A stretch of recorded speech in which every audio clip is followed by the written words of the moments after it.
It's time for Wise Money with Korhorn Financial Group with certified financial planners Kevin Korhorn, Mike Bernard, and Josh Gregory. Welcome to another episode of the Wise Money Show with Korhorn Financial Group, where every week we're helping you take your next wise step in your financial life. Thanks for being here, friends. My name is Mike Bernard. I'm your host. I'm also one of the certified financial planners on the program. With me in the KFG studios, no Josh today, but across from me, the founder of Korhorn Financial Group, my business partner, Kevin Korhorn. So we're staying curious this morning, and we're asking some questions like, could you do financial planning to set yourself up to never pay taxes in retirement? Is that possible? And should you even aim for that if it were possible? And lastly, what are the strategies you'd implement if you're going to try to achieve this? All that and more on this episode of the Wise Money Show. Spoiler alert, you can. You can. With some creative planning, we're going to help you with that and tell you those strategies. If you have a question for the program, we would love to hear from you. You can call or text 574-222-2000. That's 574-222-2000. Online, wisemoneyshow.com, and then all over social media. Wherever you're at, we are there as well. Search The Wise Money Show. So, guys, I'm super excited about this. So we work as a team, Korhorn Financial Group's team of about 80 different financial professionals, varying in experience and varying in specialty. But with the heartbeat of comprehensive financial planning, these professionals working together in their own specialties, but collaborating to deliver comprehensive financial planning to you, financial wisdom to you. And we were at an all-advisor meeting. We call it Deep Work. And one of our all-star CFPs, Amy Masters, was showing, using some of the financial software that we use, planning software, showing some modeling of a retirement plan, and showed a new module that showed, I mean, how geeky is this? But you can tell I'm excited. Out there in retirement, based on just the 5-factor retirement plan that we'd built, this is your tax bracket each year, and this is how much tax this person would pay every single year. And then she said, look at how easy it is to forecast and illustrate this tax planning strategy. And she clicked a button. And no one really talked about it. It was sort of like, ooh, ah, and then we kept going. She clicked a button, and it showed the taxes increased a little bit for the first 10 years of this projection. And then around early 70s, the tax line went flat at 0. Mm-hmm. With a click of a button and the power of comprehensive financial planning, she illustrated, hey, if you implement this strategy, yeah, you'll pay a little bit more taxes for the next 12 years, and then you'll pay no tax for the rest of your life. Now, I'm not saying that's what everyone should do, but what a powerful vision. Yeah. Well, and it's interesting because you say, all right, well, shouldn't I pay just a little tax? If you're married filing jointly, the 10% tax bracket, you could pay tax on $20,000. So, when Mike first started talking about this, I started to argue with him, as I usually do. 10 minutes before the show, I try to completely rearrange the show, almost every show, and Mike is fond of that. But I said, okay, so there are 6 areas of financial planning. The area we're going to deal with today is tax planning. And that's the one of the 6. And we have had the argument before, is that the most important area of financial planning? And certainly based on on where you are in your life, it can be the most crucial one. Now, there are other times where you say, oh, no, right now the most important thing is, what do I do about my Medicare supplement? Or, oh, no, I just found out that I've got 60 days to make a decision whether I leave the company and get severance or not, and I need to know what to do with this money. That feels like the most important. But if you said overriding your entire financial life, what's the most important thing? And I would argue it's tax planning. Yeah. I was up in my old stomping grounds yesterday in Big Rapids, Michigan. Just love me some Big Rapids, and with my good friend and one of our rock star planners, Ben DeBach. And we talked to a number of folks, and every person that we talked to, we said, who helps you with your tax planning? No one. no one is getting help with their tax planning. This is what gets me out of bed every morning, is there's so much work to be done in these communities that are underserved as it relates to financial services. And the big idea here with tax planning is tax preparation is reactive. You're just, okay, put the right number in the right box. Tax planning is proactive, looking ahead. What are the opportunities that exist for you to pay the least amount of tax over your lifetime? And then, and this is where the argument Kevin and I had right before we started, and then which of those strategies should you implement? That's where you've got to look at all 6 areas of your financial plan. You can come up with a bunch of ideas, tax planning strategies. Yeah, but which ones are great? Which ones are the ones you should implement? That's why you need wisdom. So here's the deal. It's going to sound like we're talking about taxes. You can't just isolate one area of your financial life and silo that and say, well, I'm just going to focus on this. You can't talk about the strategies we're about to share without also looking at your retirement plan. It's completely infused inside of your retirement plan. You can't talk about these strategies without also talking about cash flow, your present financial position. It'd be impossible. What about estate planning? If you're going to structure your financial life and your financial plan to never pay taxes again, that is setting yourself up to leave a pretty astounding legacy and inheritance to your kids if that's something you desire to do. So you're talking about estate planning. Of course, investment planning. How should you structure your investments in these different buckets? You have to discuss that. And the last strategy we're going to share goes right directly to the heart of protection planning as well.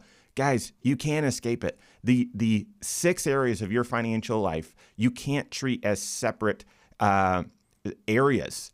They're all connected. The seemingly disconnected parts of your financial life need to be connected together in order for you to make great financial decisions. We'd say wise financial decisions.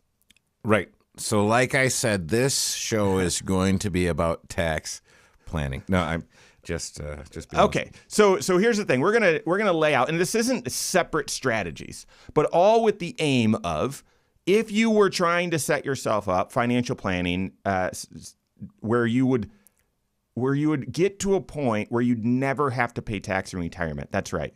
What would you need to do? What are some ideas? And these aren't separate ideas. They'll sort of build on each other, and then we'll tie it all together.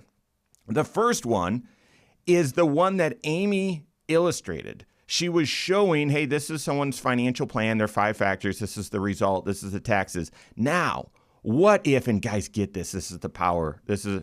What if throughout that early part of retirement, we said we're going to do a Roth conversion. Kevin, I'm going to have you explain what that is just to level the playing field. A Roth conversion up to the top of the 12% tax bracket. And we'll just apply that every year that it fits. And voila. That's what allowed this couple to go from, filling up the 12% tax bracket for the next 10 or so years and then pay no tax for the rest of their life. All right, so Roth conversion, that's the first strategy. So what is it? Let's get into those details. Yeah, well, there are a couple ways to get money into a Roth IRA. The first way is to contribute. So that means every year I get a coupon and I can put a certain amount into a Roth IRA. And it depends on how old I am. If I'm 50 plus, I can put a little bit more in. In 2023, I can put $6,500 into an IRA. Now, I can do that into a traditional IRA. A lot of times people think traditional IRA, they're thinking it's pre-tax. I can do it into a Roth IRA.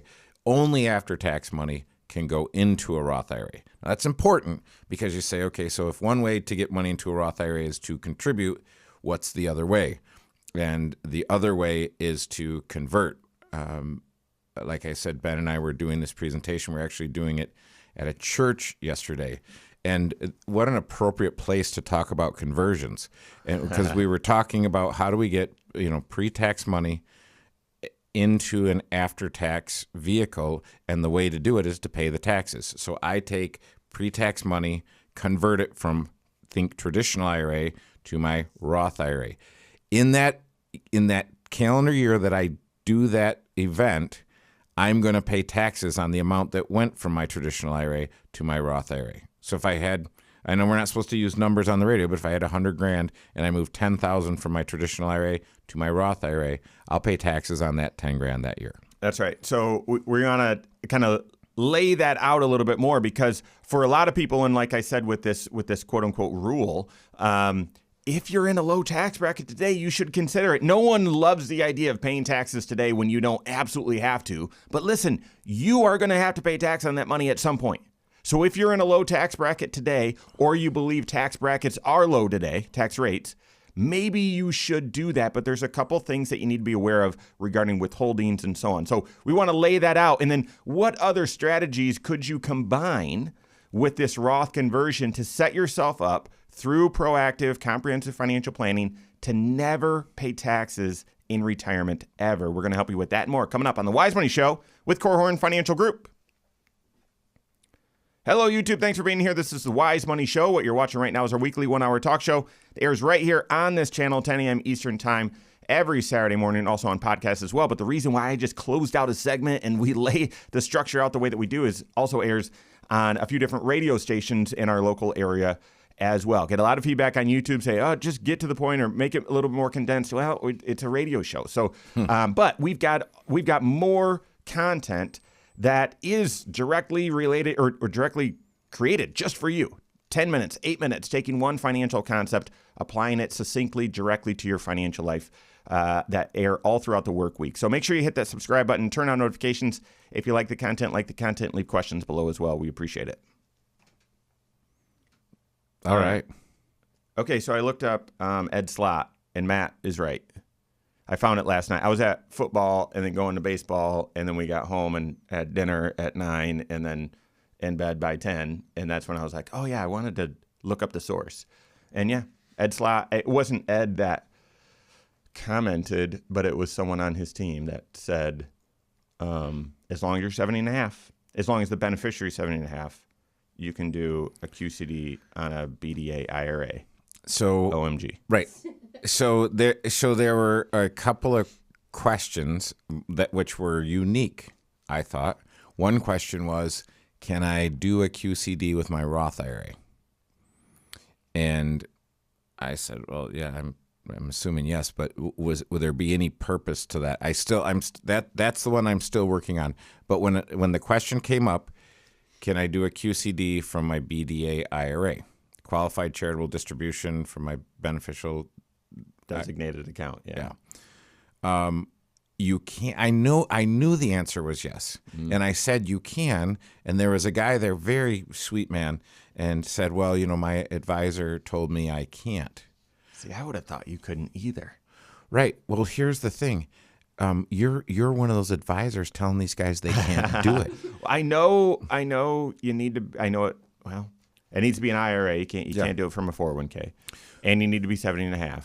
But we're addressing a room of 40 people whose age is somewhere between 50 and 80. Yeah. Well, I know this. If you've got 40 people between 50 and 80, some of them have inherited IRAs. Right. They just do. Some of them have inherited IRAs that are the I can stretch it my entire lifetime, and some of them are the post, I get 10 years. Yep. And so, anyway. Yeah.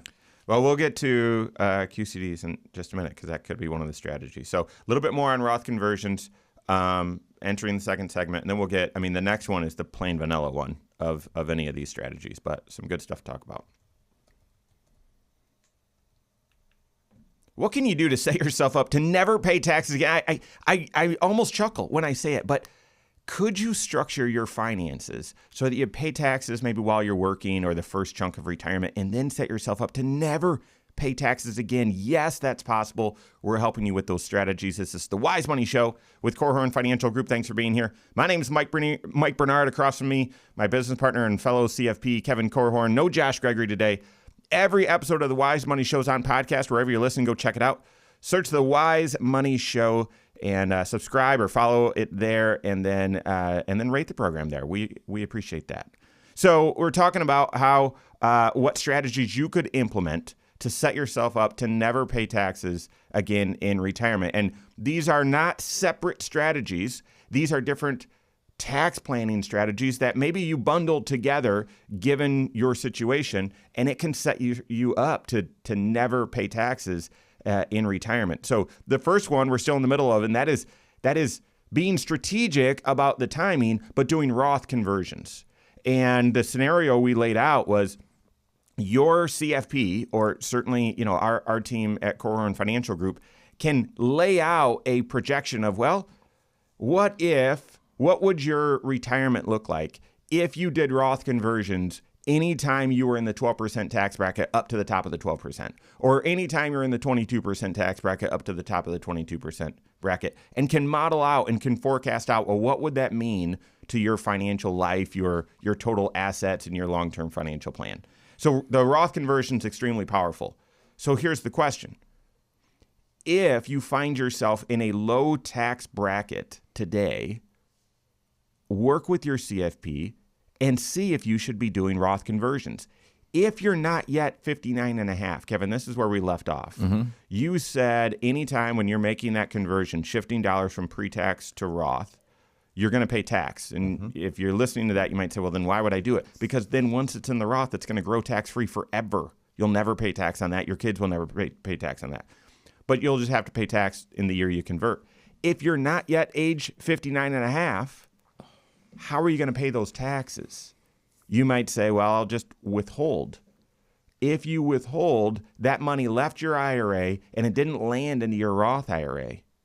Therefore, those withholdings are considered a withdrawal. And not only would that be taxable, it'd also be penalized if you're not yet age 59 and a half. So we've helped lots of people do Roth conversions while they're working, while they're not yet 59 and a half, but you've got to find a different way. So it doesn't mean it's a bad strategy just because if you can't really withhold, but you've got to find a different way to cover the taxes. Yeah. And this is where if you're listening and you say, wait a minute, I was excited about, how do I never pay taxes in retirement? And you just want the summary, here it is.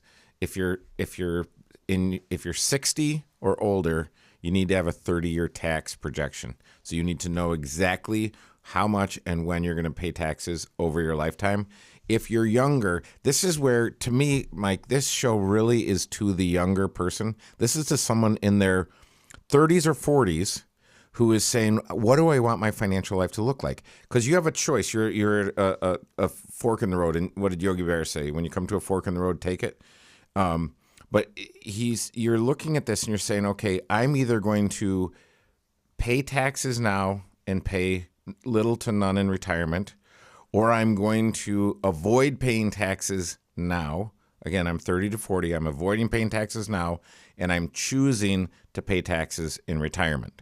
So this is where you want to figure out what kind of decisions am I going to make today, and what kind of flexibility and freedom will that give me in the future? Because the other thing is, if you said, okay, I've got a 30-year tax, I'm 65 and I've got a 30-year tax projection, that all works if you're married, until there's just one of you.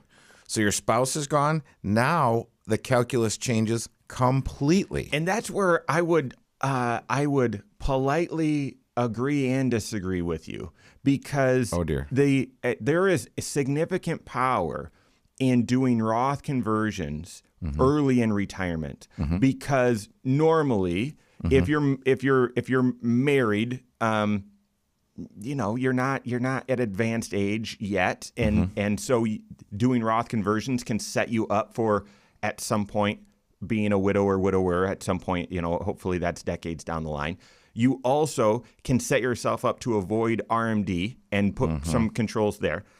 You're going to hopefully set yourself up to avoid IRMA out there in the future. And so I think early in retirement, yes, absolutely, this is, especially the second strategy we're going to share in just a moment, very much applies if you're in your 30s or 40s. Have a vision for what tax planning and how you want your taxes to look out there in retirement. But don't miss this if you're on the doorstep of retirement. You have a lot of control and a lot of influence over what you do to set yourself up to pay less taxes or even no taxes in retirement via Roth conversions early in retirement. Because again, that benefit, no RMD, helps you with IRMA, those sorts of things, could also help reduce the tax you pay on your Social Security out there in the future. Sure. And all of that money, again, in the Roth would grow tax-free for your financial life. And early in retirement, you're still young. There's decades more left for these dollars to grow. Yeah, and so we hit the kind of the older folks and the younger folks, but you say if you're in your 50s, what are you thinking about? In your 50s, this is if you're a gamer and you want to play the game, you want to play the game to win, I would think about how do I show up at 60 with what I would call either lifestyle control or cash flow control. Because in order to do this, you might say, hey, listen, I want to do these conversions, but I'm drawing Social Security. And so the more I pull out of my IRA to put in my Roth IRA, the more tax I'm going to pay on my Social Security benefit. Well, if you've got great diversification of different pools of money and cash flow control, you might be able to say, hey, I'm not going to take Social Security. I'm going to let that benefit grow at 8% a year.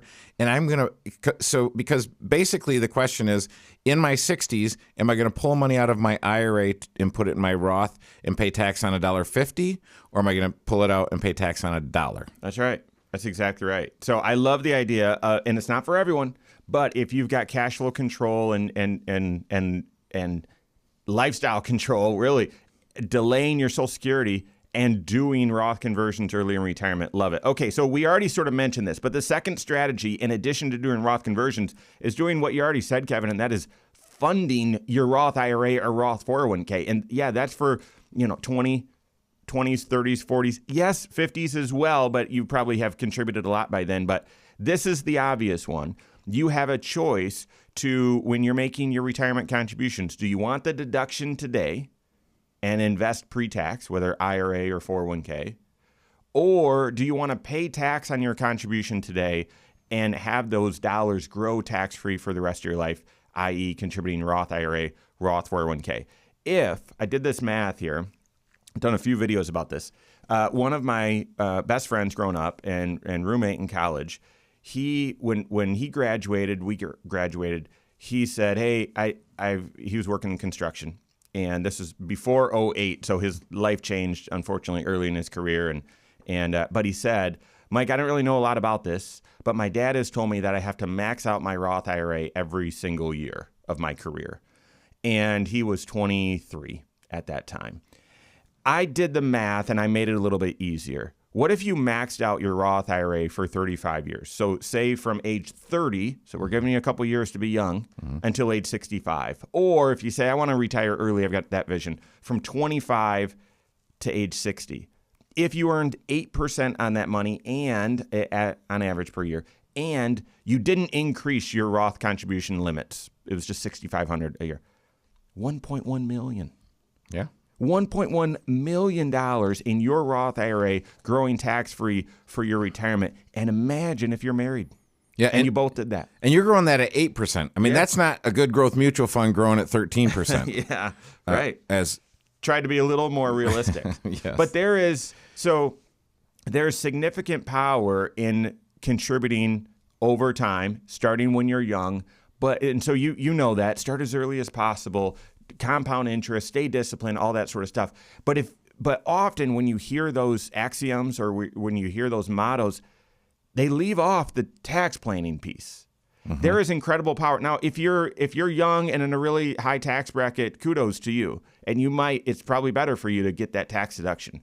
But if you're not, and you have a vision for having tax diversification or paying no tax in retirement, my goodness, start early, get the benefits of compound interest, all that sort of stuff, and do it in a Roth IRA. Do it in a Roth 401k. What are the other strategies to help you avoid paying tax in retirement? We've got that and more coming up on the Wise Money Show with Korhorn Financial Group. All right. So let's get in this third segment. Let's get into the third strategy. So QCD. So tax diversification. Because I don't want to wander, but I think about that, and you said, hey, if you're younger in a higher tax bracket, you might want to do that. You might want to do your contributions pre-tax. Yeah. You're talking about from just a tax planning perspective, but I would add to that, I might need to reduce my income for a purpose. I might need to reduce it so that I'm eligible to do a Roth IRA. Or if I'm... You want to hit some of those? Yeah. Okay. Or I might need to. I might to me, it still makes sense because if you took this to its extreme end, you'd say we'll never have any money that you growing that you haven't paid tax on. And I'm like, I don't think that's the right answer either. Yeah, we're going to get there So when do we get there? after we share all the strategies. Because I think of my business owners who are going to be set in retirement from the proceeds of their business and from the proceeds of the real estate that they own. Well, they are looking at their 401k like, why am I funding this 401k? Right. And you're funding the 401k pre-tax because that's money that you're never going to pay taxes on going in. And when you get to the QCD, which is what we're coming to. Yep.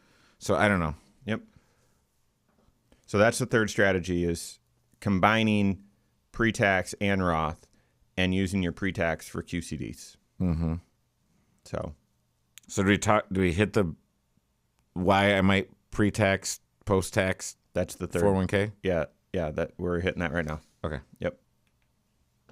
Is there a way to contribute to retirement accounts pre-tax and still set yourself up to not pay taxes in retirement or later in retirement? Yes, we're helping with that and more. This is the Wise Money Show with Korhorn Financial Group. Thanks for being here. My name is Mike Bernard. With me in the KFG studios, Kevin Korhorn. Every episode of the Wise Money Show, as well as a lot of other content, is on the YouTube channel. I think our producer, Lindsay, even just posted the most recent blooper reel. So go check that out. A lot of content there every show, bloopers, and lots of other content that we drop all throughout the work week. So go to YouTube, search the Wise Money Show, follow us there. And if you like that blooper reel, give Lindsay that thumbs up there. So we're talking about right now setting yourself up to, I mean, we always say part of tax planning is paying the least amount of tax over your entire lifetime, if not multiple lifetimes. And sometimes that means paying a little bit more tax today so you can avoid paying even more tax out there in the future. And so taking that to an extreme, what could you do? Is it even possible to set yourself up to pay no tax out there in retirement? It is. We've been sharing the strategies. This third strategy hits on, Kevin, what you were just saying over the break. And that is, well, wait a second. I don't think it makes a ton of sense for most people to have all of your savings be after tax. And I would completely agree for most people, okay? You're going to want tax diversification. And you might say, well, diversification, that's an investment term. I know, but from a tax standpoint, if you've got different dollars that are, okay, these dollars over here, those are growing taxable. I'm going to have to pay tax on those at some point in the future. These other dollars over here, they're growing tax-free, okay? It makes a lot of sense for most people to have that tax diversification because there's other strategies you can do out there in retirement, specifically the qualified charitable distribution. Yeah, so the qualified charitable distribution, you're eligible to do that at 70 and a half. And why 70 and a half? Because that's a magic age. That's right. It used to be even more magical, and then Congress removed some magic and sprinkled it over age 73 and even 75. So if you were born in 1960 or earlier, you're going to take your required minimum distributions at age 75. This is not a required minimum distribution or an RMD. It's a QCD. What is that? That is taking money from my IRA at 70 and a half or older, and I can do up to $100,000 per calendar year, and I take it right from my IRA straight to a charity. What happens is I don't pay taxes on that federally or state. And you say, well, how does it make some sense of that? Okay, well, there's a couple ways to do it. I've got my IRA, and again, I've got $100,000 in my IRA. I can call up Mike and say, hey, Mike, can you send me $10,000? I want to give some money to my church. Or you could say, I need $3,000 a month from my IRA to supplement my Social Security, my income, to cover all my expenses. Well, are any of those expenses donating to charity, given to church? Yeah, I tithe every single week.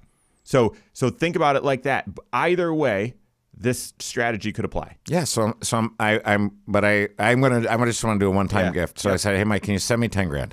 Well, then he's going to say, do you want any withholdings on it? And I'm like, well, no, don't do any withholdings on it because I'm going to give it to the charity, so I'm not worried about it. Well, the flaw in that thinking is I'm going to pay state tax on that. Even if I itemized with my deductions, I'm still going to pay state tax on that. So I take the money, I put it in my checking account, and then I write a check to the church. I write a check to the educational institution to fill in the blank.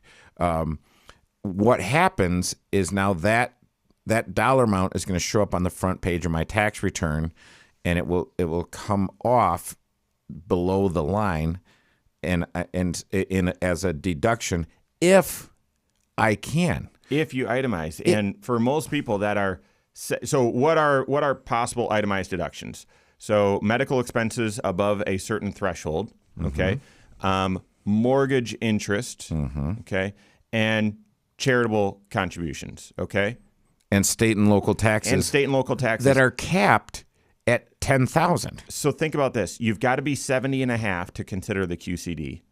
At age 70 and a half, you're probably on Medicare, so you probably don't have a ton of out-of-pocket medical expenses. You probably don't have an enormous mortgage. If you still do have a mortgage, hopefully the interest is pretty low on it. Hopefully you're not paying a ton of state taxes either. So it is extremely unlikely, given today's high standard deductions. Oh, by the way, we also didn't mention that once you turn age 65, you get an extra increase in your standard deduction. Right. It is highly unlikely. I mean, I think you're being too generous that you might itemize, you might get a benefit from this. No, you're right. It's highly unlikely you're going to. Because that all changed in 2018 when they said, hey, we're going to simplify the tax brackets and we're going to make your tax return so you can file it on a postcard.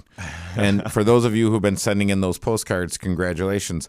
But they took away the exemptions, which is I get a coupon just for being me, say $3,500. So if there were 5 people in my family, it was 5 times 35. So I would have exemptions and I would have deductions. Well, basically, they took away the exemptions, and now I just have deductions. So these deductions. It's a big number. Think if I'm 70, I don't know. It's close to 30 grand. Yeah. So yeah, it's unlikely that I'm itemizing unless there are some special considerations. So in order to get the full benefit, the federal tax benefit and the state tax benefit. But the other thing, and this is what Ben brilliantly illustrated in his presentation last night, was if that money never shows up on my tax return, I'm also not paying, I'm not pulling Social Security income over to pay tax on as well. Right. And so, I mean, Ben showed where it's on a $10,000 gift directly to the church, it's north of $2,000 of tax savings by doing it QCD versus putting my checking account and writing the check. And here's the thing, net, the church gets 10 grand. The difference is the federal government gets about $2 grand less. Now, I don't know if you're driving right now, you'd say send the money to the federal government because these roads need some help. But no, I mean, it's a meaningful benefit. So I would encourage you, if you're in the habit of giving and you're close to 70 and a half, or you know someone who is, that's in the habit of giving, they're close to 70 and a half and they have retirement dollars, they should understand what are the mechanics logistically? How does a qualified charitable distribution work so it comes right off the top and doesn't contaminate my tax situation? And that's sort of the idea. I mean, going back to how could you set yourself up to never pay tax in retirement again if you're in a situation right now where you're listening to this saying, okay, yeah, guys, sounds great. I'm in a pretty high tax bracket right now. I've got a lot of income right now, and in retirement, I'm not going to have this much income. So I really don't want to pay more taxes today. I want tax deductions. That's fine. That's fine. And again, for most people, you've got to optimize that and take a look and say, it's not one size fits all. Have some tax diversification.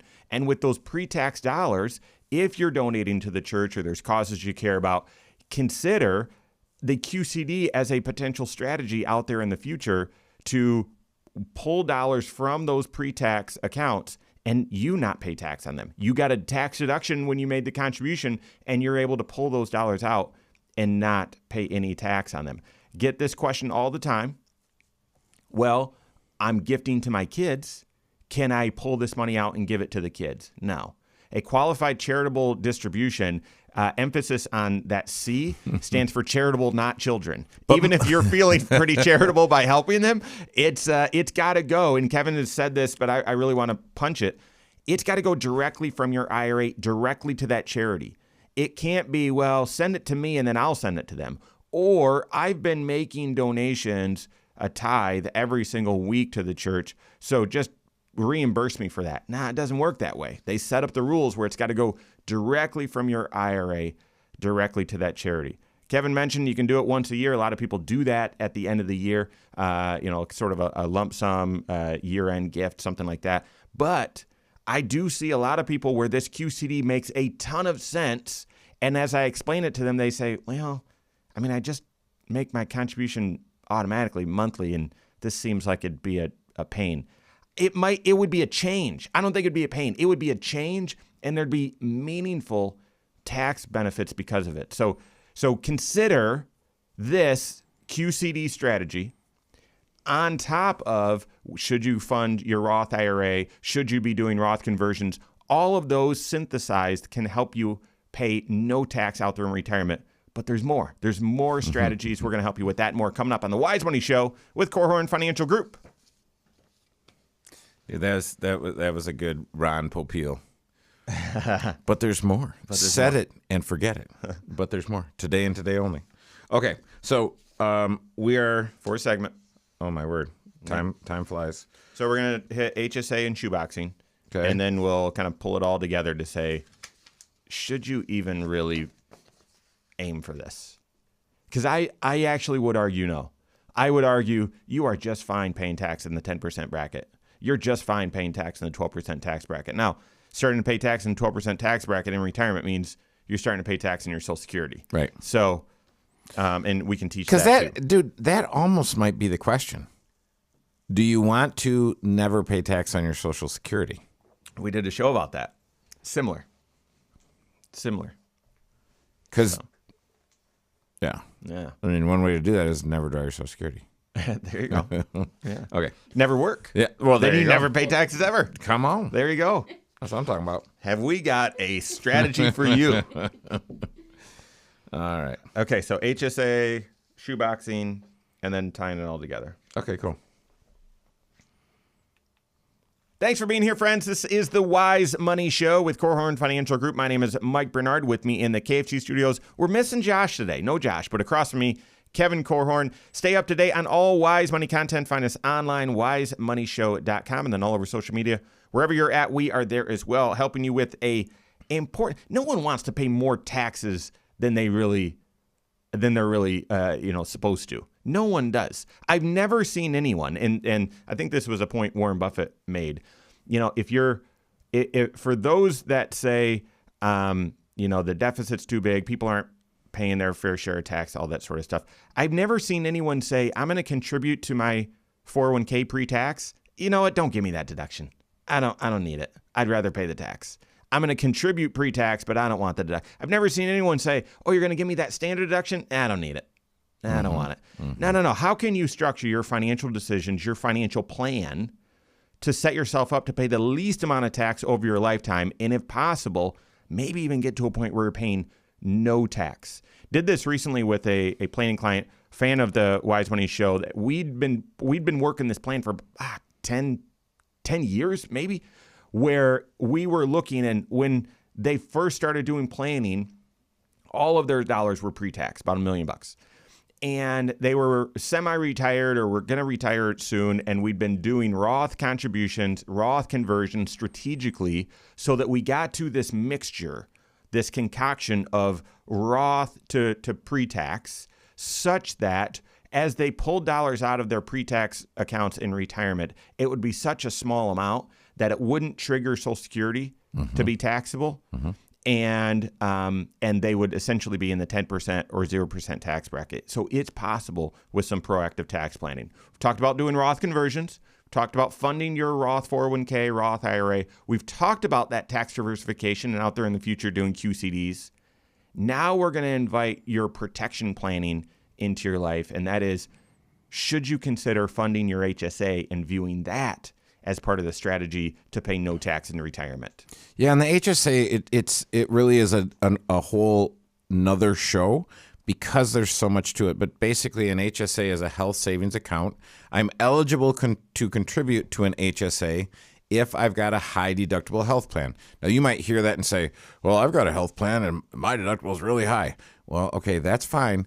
The government actually sets the kind of the rules and the credentials for what makes a health plan a high deductible health plan. But if you're eligible to contribute, again, there are two ways to contribute to your HSA.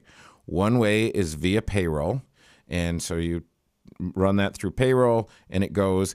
I was talking to a guy yesterday. I'm like, well, how are you doing your HSA? And he was trying to figure out how much to do, and he said, I'm doing it through payroll. That's good because there's some meaningful tax savings there, including if you're maxing out your HSA, you can save over $500 in FICA. Mm-hmm. So that is meaningful. But he said, well, it's just coming out of payroll and going right into my bank.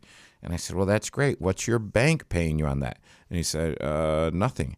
Well, yeah, because right now, statistically, about 40% of the deposits in the bank, and I just saw this like at one of the big banks of America, they're like 40% of the deposits are paying nothing.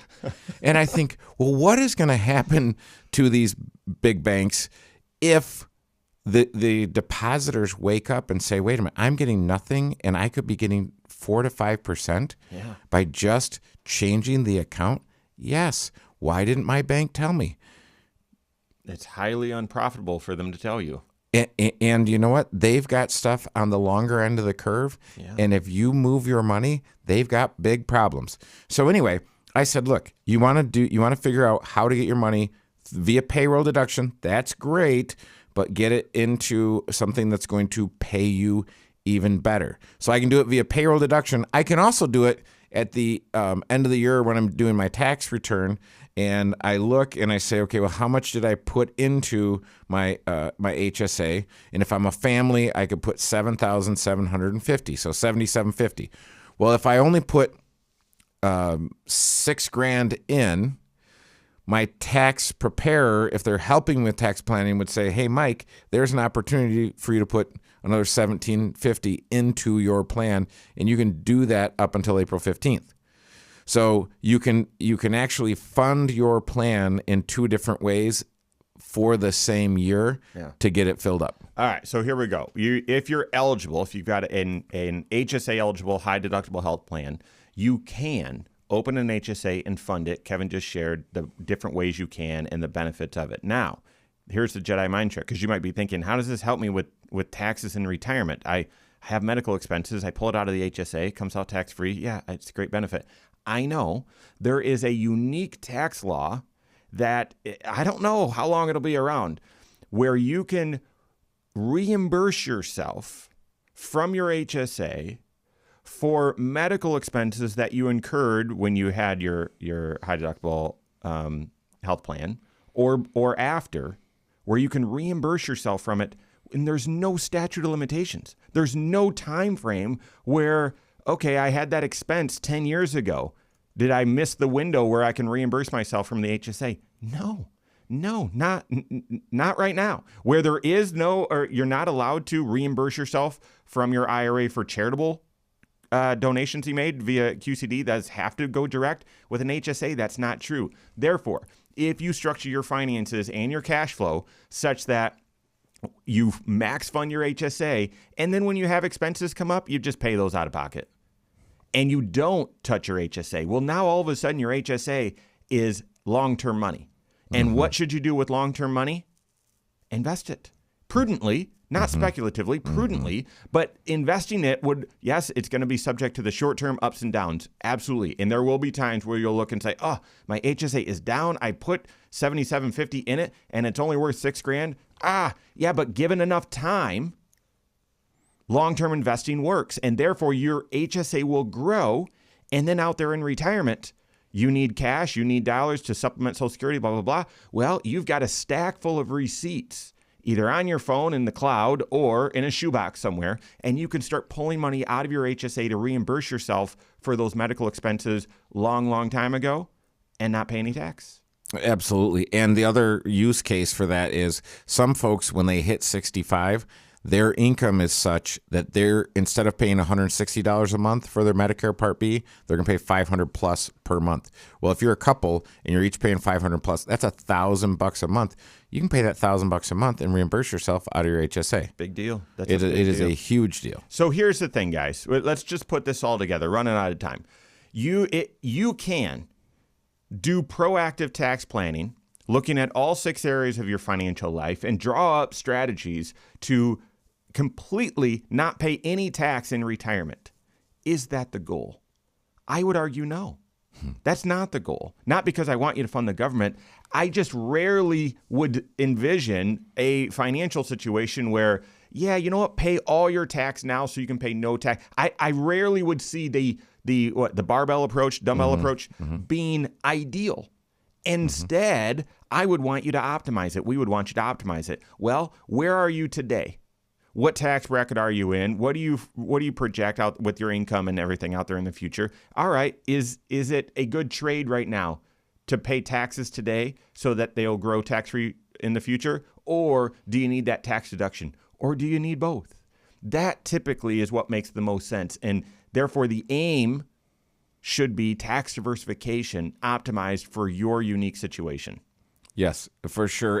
And this, to me, you know, we might not have answered all the questions, but this is what makes it. If American soccer is the beautiful game, in the financial world, financial planning is the beautiful game. Oh, yeah. This is what makes it so that you don't need help with your investments and just to buy investments from somebody. You need help understanding how you can make all of these things work to optimize your financial life over your lifetime. That's right. So we end where we started, and that was Kevin's dead wrong that this was a show about tax planning, because you can't look at just, hey, should I do Roth conversions or contribute to the Roth? Yes, that's a tax decision. Absolutely. But if you make it with just looking at your taxes, you're going to say, give me pre-tax every day.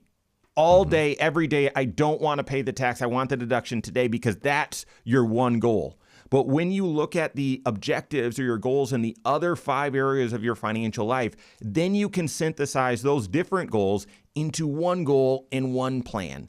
You need that comprehensive financial planning. Your CFP that's doing comprehensive financial planning can help you with that, and certainly we can too. All right, that's all the time we have for today. On behalf of Kevin Korhorn, myself, all of us at KFG, have a great weekend. We'll see you next Saturday for the Wise Money Show with Korhorn Financial Group. Securities offered through Silver Oak Securities, member FINRA/SIPC. Advisory services offered through KFG Wealth Management, LLC. Doing business as Korhorn Financial Group. KFG Wealth Management, LLC and Silver Oak Securities Incorporated companies are unaffiliated.